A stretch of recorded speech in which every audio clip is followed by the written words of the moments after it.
Hi there! Today in Codex Annotations, we're going to look into the Moldy Journal Codex entry, and this one took a couple of reads to grasp. Without further ado, let's dive in. Mold and rot have eaten most of the pages of these books. The remaining vellum is covered in spiky handwriting with spelling that's either archaic, wildly idiosyncratic, or both. Saweth cross from the Volca, that which draggeth souls down to its larder in the brine dark. The Volca Sea lies west of the Neanderthals, pretty far northwest of where we've been in the game, and there's not much known about it outside of ships with dwarves and humans used to come across it to buy lyrium, but they stopped 500 years ago. A popular theory regarding the brine dark at the time the Trespasser DLC came out was that it means the sea, but since then, there's another alternative I'll get to in a bit. His beast preyeth on humble wits and goldsworn even, and the tower's keeper declares, I will rest here if it would ease me. If we assume the beast belongs to the tower keeper, I'm leaning towards it being of Arteril. The creature is allegedly designed by Derthaman, the Dalish god of secrets and knowledge, to protect certain places from all except the Elvan. Otherwise, it could be more akin to something mentioned in the short story horror format from To Winter Nights. There was something else too. The by now too familiar scent of decaying foliage, sickly sweet and pungent certainly, but something else too. Something sharper, saltier. It smelled like the sea on a stagnant day, the smell of brine and seaweed. And what exactly had happened to Lusha's animal? The tableau in front of Ramesh suggested it had been dragged underground. The elements of beings getting dragged to a dark, briny place appear in the short story too, but this codex doesn't really expand further on these incidents. I don't want to get too speculative in this video, but it really seems like the latter is more likely than of Arteril. Of course, it could just be one of Gillenon's sea monsters, or a completely different creature we haven't encountered before.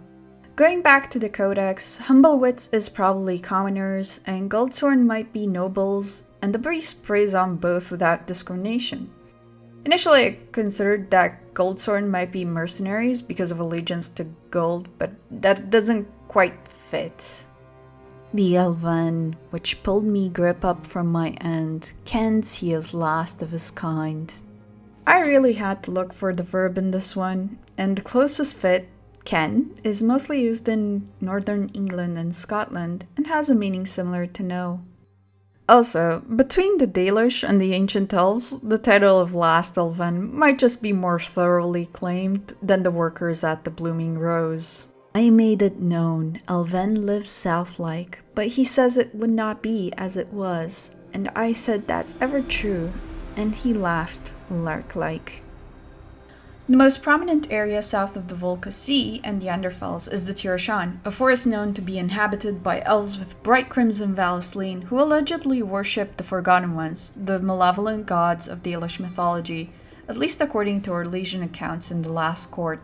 This part of the codex also makes me pretty sure he's an ancient elf. He considers himself to be the last of his kind and doesn't identify with the modern elves mentioned at the time, much like Solus and Abellus do in Dragon Age Inquisition.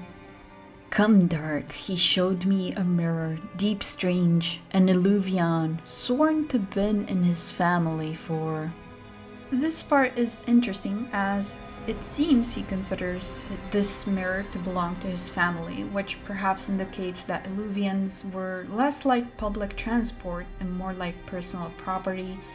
It's a huge shame the codex just cuts off. Finally, let's talk about the time and place this account was recorded.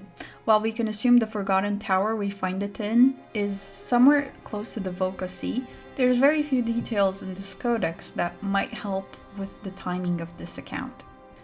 As the elf considers himself to be the last of his kind, it's 100% recorded after the creation of the Veil, the separation between the material world and the world of dreams, approximately 4,000 years ago. If this account is made by one of the traders from across the sea, it's probably over 500 years old, as trade with those people ceased in the early Black Age. But the lack of any further details makes it hard to narrow down. To wrap up, let me know in the comments if you have a different interpretation of this. I love hearing alternate theories. If you enjoyed this video, please leave a like and subscribe to the channel. It helps with the algorithm. See you next time.